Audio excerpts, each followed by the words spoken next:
Jumapili nimeenda kujiuza beach. Na nikakutana na huyo mzungu yupo na mtafsiri wake, si ndio mfanya kazi wake, mimi sitambui. Upo ndio yule akaniambia mimi kanipenda, walikuwa wamekaa sehemu, wameniona mimi muda mrefu, mimi nilikuwa nimenunua vitu ninaji snap mwenyewe. Nipo na mambo yangu. Yule mzungu akaniambia nimempenda yule mimi. Nimempenda, akabidi yule kaka anifuate mimi, aniambie mzungu akupenda. Nikamwambia asante, kakupenda anakutaka maana yake.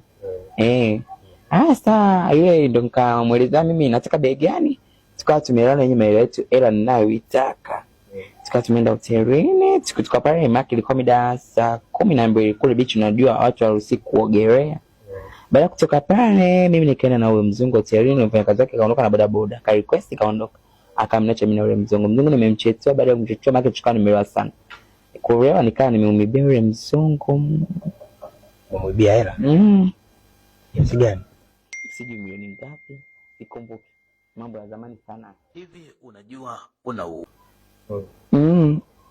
Na wala hujawahi kuwa na mahusiano? Nishakuwa nao kwa zamani, muda tu kwa kitambo. Na mwanaume? Tomboy. Tomboy? Alikuwa mwanaume wako? Kitambo iko. Yeye ndo alikutaka ama wewe ndo ulimtaka? Yeye ndo anitaka, mimi nitamtakaje jamani mwanamke? Sasa alikutongoza vipi na mkao mnafanya vipi mahusiano yenu? Mahusiano matomboy kwa unajua ni kawaida kama mengine.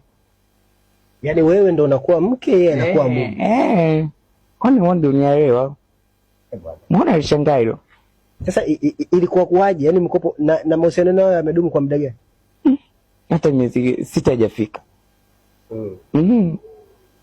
Mkaachana vipi sasa? Ulimfumania, alikufumania ama nini? Mimi alikuwa niwezi, mimi malaya sana. Mimi malaya sana, haniwezi. Kama mimi na tumeshindana babu, mimi malaya. Kuna simu yangu anakuta message za kuchosha, maana nakuita njoo na nyege. Mara usiu nini, usiu nini, kwa tukaa amenishinda. Yaani mimi yeye ndo kanishinda mimi. Sio mimi nimemshinda yeye.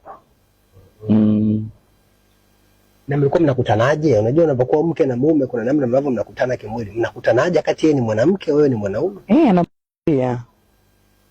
Bandia si mwanamume. Kwa mwanamume si ya kiume, naye ana kiume bandia. Hivi unajua una uwezo wa kufuatilia mawasiliano ya mwenza wako kupitia simu yako?